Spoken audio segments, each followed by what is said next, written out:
খবর বাংলা। নমস্কার, আমি অনুপ্রিয়া আর আপনারা দেখছেন খবর বাংলা। দেখে নেব আজকের খবরগুলি সংক্ষেপে। মোট 9 কোটিরও বেশি অর্থসামান্য বলে অভিযোগ। গঙ্গাসাগরের ভাঙা মেলায় উপচে পড়া ভিড়। মানুষের বাড়িতে বাড়িতে পৌঁছে গেল বিজেপি। ঘন কুয়াশার কারণে দুর্ঘটনা। বাঁশবাগান থেকে 4টি তাজা বোমা উদ্ধার। আসছি বিস্তারিত খবরে। পশ্চিম বর্ধমান জেলায় বিধানসভা নির্বাচনে 2021 সালে কেন্দ্রীয় বাহিনী থাকার জায়গাগুলোতে বিদ্যুতের কাজ করা ঠিকাদারদের বকেয়া টাকার গড়মিল। দেখে নেব রিপোর্ট। যে ঠিকাদারেরা পশ্চিম বর্ধমান জেলায় চুক্তির কাজ সম্পাদনা করছেন তারা আজ আসানসোলের বিদ্যুৎ বিভাগের নির্বাহী প্রকৌশলীর সাথে সাক্ষাৎ করেছেন। তারা বলেছেন যে তিনি 2022 সালের বিধানসভা নির্বাচনে কেন্দ্রীয় সুরক্ষা বাহিনীতে থাকার জায়গাগুলিতে বিদ্যুতের কাজ করেছিলেন এবং 2022 সালে নির্বাচনের মাধ্যমে লোকসভা করেছিলেন। তবে এতটা সময় কেটে গেছে, ব্যক্তিরা তাদের বকেয়া পায়নি। তিনি বলেছিলেন যে সমস্ত বৈদ্যুতিক ঠিকাদারদের মোট 9 কোটিরও বেশি অর্থ অসামান্য। তিনি বলেছিলেন যে অনেক ঠিকাদার তাদের কিছু সম্পত্তি বিক্রি করে এবং কিছু বন্ধক দিয়ে এই কাজটি করেছিলেন। তিনি আরও বলেছেন সর্বদা সরকারের সাথে সহযোগিতা করেছেন এবং আরও চালিয়ে যাবেন। তবে এখন যদি তিনি তার অসামান্য অর্থ না পান তবে তার জন্য অনেক সমস্যা হবে। একই সময় আমরা যখন আসানসোল বিদ্যুৎ বিভাগের এক্সিকিউটিভ ইঞ্জিনিয়ারের সাথে কথা বললাম তখন তিনি গ্রহণ করেছেন যে এই ঠিকাদারদের প্রচুর অর্থ রয়েছে। তিনি বলেছিলেন যে তিনি এর আগেও তার উচ্চ কর্মকর্তাদের কাছে তার ফাইলটি প্রেরণ করেছিলেন, তবে তার অর্থ কোথায় আটকে আছে তা তিনি জানেন না। তিনি বলেছেন যে তিনি আরও একবার সেই ফাইলটি প্রেরণ করবেন। আমরা 2021-এর ইলেকশনকে কেন্দ্র করে 2-4টে কথা বলার জন্যই আমরা জমায়েত হয়েছি। আমরা আমাদের সাথে পার্শ্ববর্তী জেলারও আলাদা আলাদা এজেন্সি আছে, তারাও এসছে, তারাও জমায়েত হয়েছে। রিগার্ডিং হচ্ছে 2021-এ আমরা কাজ করেছি ইলেকশনের, এখনও অবধি তার কোনো রকম কোনো টাকা পয়সা কোনো কিছু আমরা পাইনি। এবং তারপরেও আমাদের ডিস্ট্রিক্টে বাই ইলেকশন করা হয়, সেটা 2022-এ, সেটাও আমরা সরকারের হয়ে আমরা কাজ করি। সরকারের এগেনস্টে আমরা কোনোদিনই যাইনি বা যাবও না। আমরা আছি সরকারের সাথে, যেহেতু আমরা গভর্নমেন্ট কন্ট্রাক্টর, আমরা সরকারের পক্ষেই কথা বলছি। কিন্তু আজকের ডেটে নিরুপায় হয়ে আমরা সবাই জমায়েত হয়েছি। এই কারণ হচ্ছে এটাই যে আমাদের দেওয়ালে পিঠ ঠেকে যাওয়ার মতো অবস্থা। আমরা ব্যাংক থেকে লোন করে, কেউ নিজের ঘরের যা যা অ্যাসেট আছে সমস্ত কিছু বিক্রি বাটা করে, কেউ বাজার থেকে দেনা করে আমরা কাজ সম্পূর্ণ করেছি। কিন্তু এখনও অবধি আমরা বুঝতে পারছি না, আমরা দিশাহারা হয়ে গেছি যে আমাদের পেমেন্টটা কবে পাবো, কোন অবস্থায় আছি আমরা দাঁড়িয়ে। সামনে ইলেকশন চলে আসার জন্য আমরা বহু চেষ্টা করেছি। এর আগে আমরা অলরেডি আমাদের চিঠি চাপাটি করা হয়েছে। আমাদের কন্ট্রাক্টর, আমাদের অ্যাসোসিয়েশন সবাই ইন্ডিভিজুয়ালি চিঠি করেছেন আমাদের ডিপার্টমেন্টকে, যাদের কাছ থেকে আমরা অর্ডার নিয়েছি। আমরা কাজ করেছেন আর কতদিন ধরে বাকি, আমরা কত কন্ট্রাক্টরের টাকা বাকি রয়েছে? আমাদের এখানে সর্বসাফল্যে 15-16 জন কন্ট্রাক্টর আছে। মোটামুটি সব মিলিয়ে 9-9.5 কোটি টাকা মতো আমাদের এখানে আপাতত বিল ভ্যালু হয়ে আছে। কিন্তু আমরা তার জন্য আমাদের এখানের যে অফিসার আছেন, আমাদের এক্সিকিউটিভ বা তার উপরে যিনি আছেন এসি, বা আমরা up to chief engineer works যিনি আমাদের সর্বোপরি কর্তা, আমরা তাদেরকেও চিঠি চাপাটি দিয়েছি, জমা করেছি। কিন্তু এখনও অবধি আমরা দিশাহারা হয়ে আছি। আমরা জানি না আমরা কোন পরিস্থিতিতে দাঁড়িয়ে আছি। আমরা সরকারের কাছে এটাই আবেদন করছি বা মাননীয় আমাদের মুখ্যমন্ত্রীর কাছে আমরা এটাই জানাতে চাইছি যে আমাদের এই ব্যাপারটা সুরাহা করে দিক অতি সত্বর, যাতে করে আমরা ভবিষ্যতে আরও তার কাজকর্ম বা তার হয়ে আমরা যে কাজকর্ম, সরকারের পক্ষে যে কাজকর্ম আমরা করছি বা আমরা করেও থাকব, কিন্তু যদি এইটা এইভাবেই থেকে যায়, এইভাবেই যদি চলতে থাকে, সেই অবস্থায় আমরা বলতে পারছি না যে আগামী দিনে আমরা আর কাজকর্ম করতে পারবো কিনা। এবং আমরা আজকের ডেটে নিরুপায় হয়ে রেগুলার বেসিস যেসব কাজকর্ম আমাদের চলছে ডিভিশনে, সেগুলোও আমরা ঠিকঠাক করে করতে পারছি না ডিউ টু পেমেন্ট। যেহেতু আমরা দেনাগ্রস্ত হয়ে গেছি, প্রত্যেকেই দেনাগ্রস্ত হয়ে গেছি। এটার জন্যেই আমাদের আজকে জমায়েত এবং আমরা জানাচ্ছি ব্যাপারটা। আমরা আমাদের বর্তমান এক্সিকিউটিভ যিনি আছেন, আমরা তার সাথেই দেখা করতে এসেছি, তারই অফিসে এসেছি, তারই অফিসে ডেপুটেশনটা দেওয়ার জন্য এসেছি। এবং তাকে জানিয়েছি রিটিন চিঠির মাধ্যমে। এবার আমরা আজকে তার কাছে জমায়েত হয়ে একসাথে এসে আমরা ব্যাপারটা জানাতে এসেছি। পশ্চিম Bardhaman contractor electrical association PWD থেকে বলছি। আমরা বিগত 2021 এবং 2022-এ আমরা ইলেকশনের পারপাস কাজ করেছি। আমরা সিআরপিএফ এবং আরপিএফ অ্যাকোমোডেশনের কাজটা জেনারেলি করেছিলাম। তো আমরা বিগত 21 এবং 22 থেকে কোনো রকম পেমেন্টের সুরাহা পাইনি গভর্নমেন্টের কাছ থেকে। আমরা আমাদের এক্সিকিউটিভ স্যার বা এসি সাহেব বা আমাদের চিফ ইঞ্জিনিয়ার স্যারকে আমরা জানিয়েছি। আমরা যেভাবে জানানো যায় সেভাবেই জানিয়েছি, কিন্তু আমরা এখনও পর্যন্ত ঋণগ্রস্ত হয়ে পড়েছি। ইভেন আমরা নয়, আমাদের কন্ট্রাক্টর বন্ধুরা নয়, আমাদের কন্ট্রাক্টর বন্ধুরা যারা আছেন না, আমাদের যারা কাজ করেছেন তারাও দ্বিধাগ্রস্ত হয়েছেন। তাদেরকেও আমরা সেইভাবে পয়সা মেটাতে পারিনি। তারাও অলরেডি মানে আমরা তো ধরুন আমাদের বাড়ির সোনা গয়না সব সোনা গয়না দিয়ে ওদের ঋণ মিটিয়েছি, কিন্তু এখনো পর্যন্ত আমরা এতটাই কষ্টের মধ্যে যাচ্ছি আমরা আপনাদেরকে বলে বোঝাতে পারবো না। তাই আমরা এই জায়গায় এসে দাঁড়িয়েছি।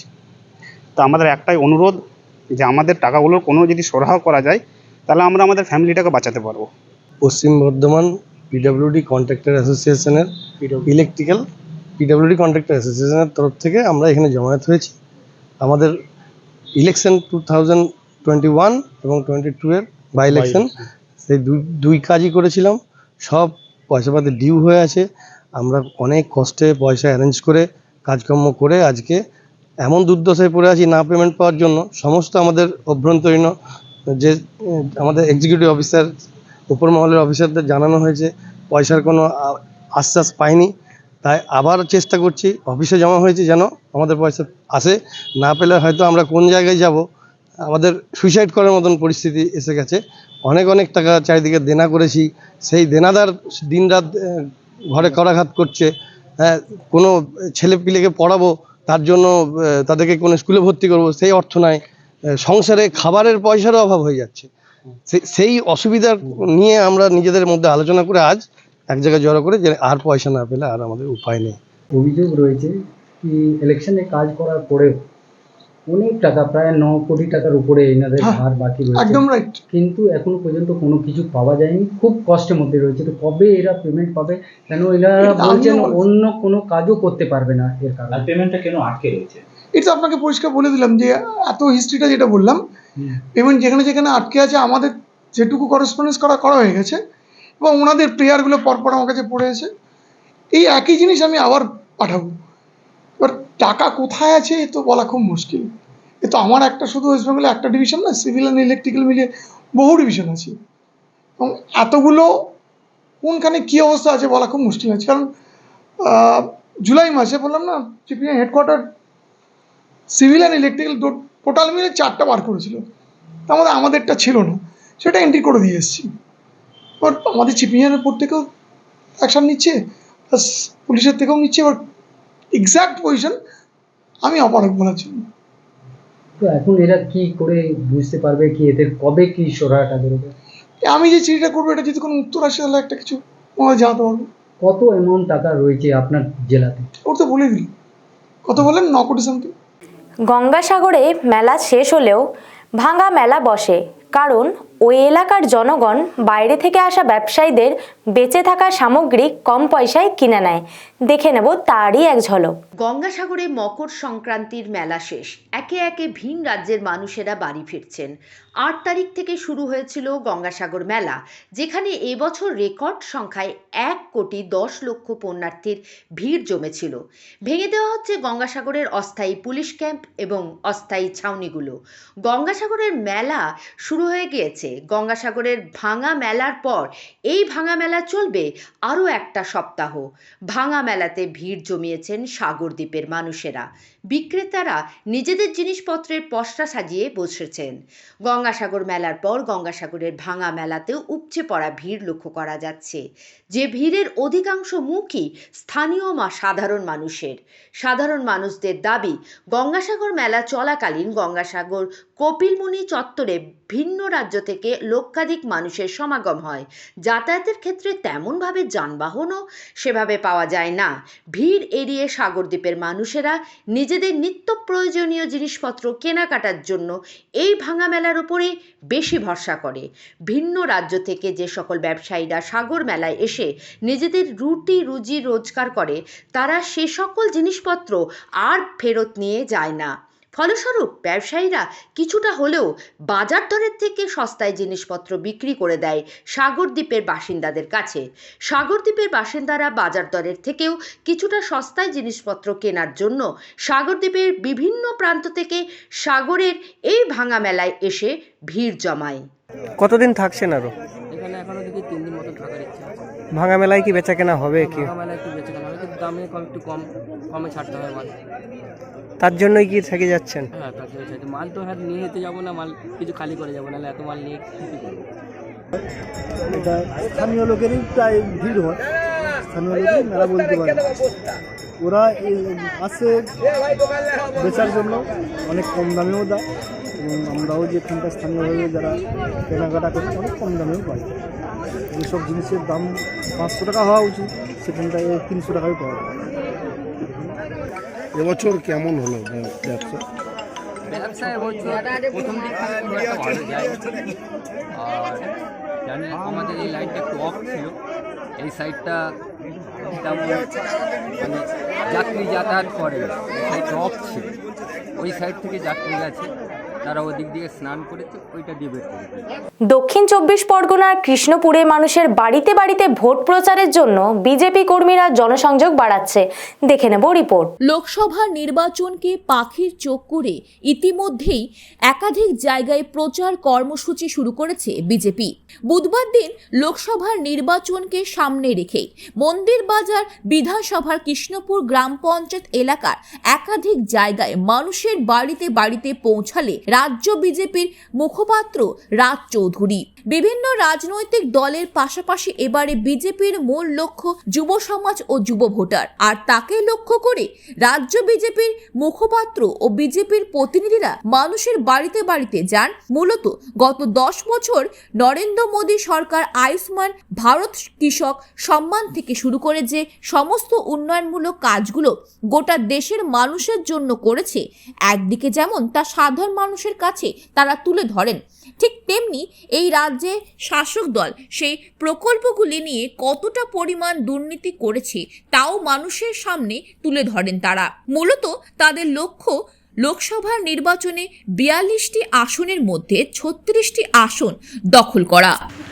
কর্মসূচি হলো আগামী 25শে জানুয়ারি যারা নতুন ভোটার, যারা প্রথমবার ভোট দিতে যাচ্ছে 2024-এ, তাদের সাথে একরকম জনসংযোগ করা, তাদেরকে 10 বছর যে নরেন্দ্র মোদীজির নেতৃত্বে সারা দেশে যে কাজ হয়েছে সেই কাজের বিষয়ে তাদেরকে জানানো, যে ধরনের উন্নয়নের বাহার সারা দেশে চলছে সেই বিষয়ে তাদের সাথে কথা বলা, তাদেরকে অবগত করা, এবং তারা যেন নিজের ভবিষ্যৎটা ভেবে তারা আগামী দিন যখন তারা ভোট দেবেন, তাদের প্রথম ভোট যেন উন্নয়নের জন্য হয়, যেন বিজেপির জন্য হয়, মোদিজির জন্য হয়।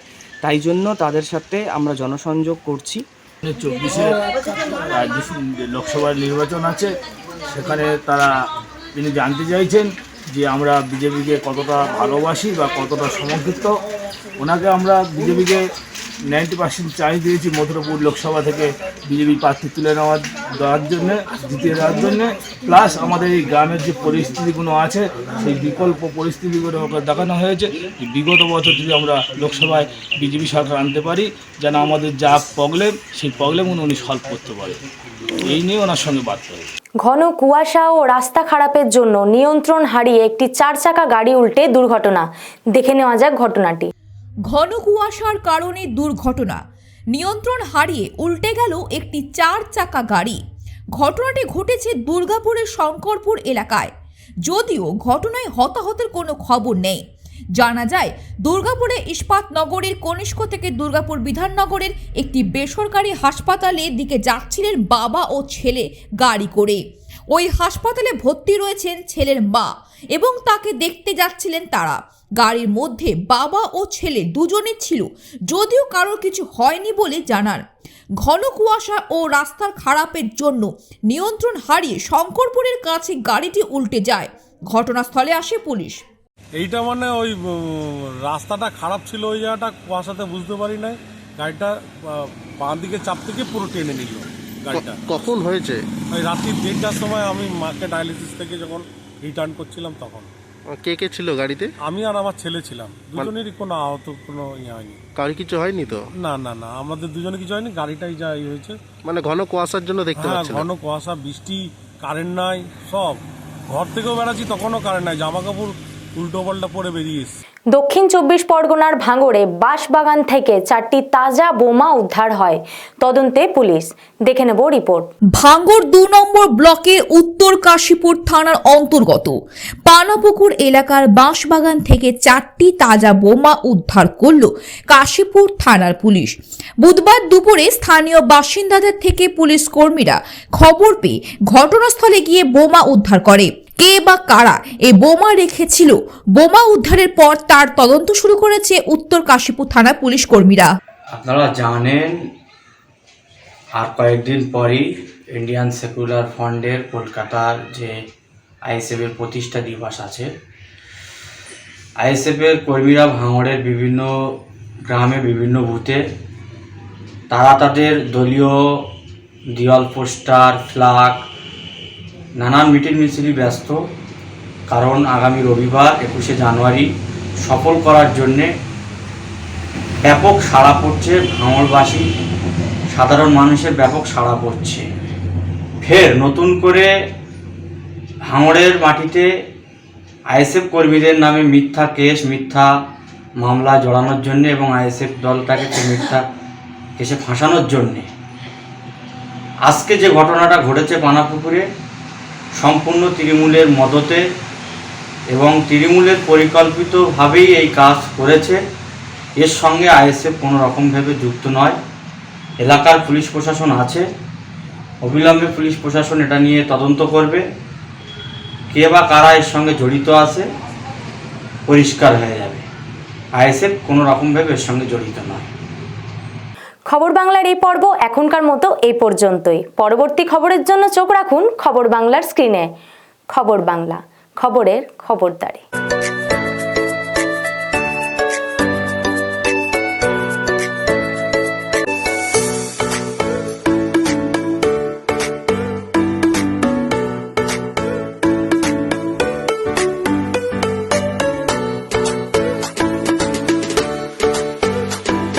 ভোজনালয়, শেয়ারশোল রাজবাড়ি, রানীগঞ্জ। Mobile number 9475505861।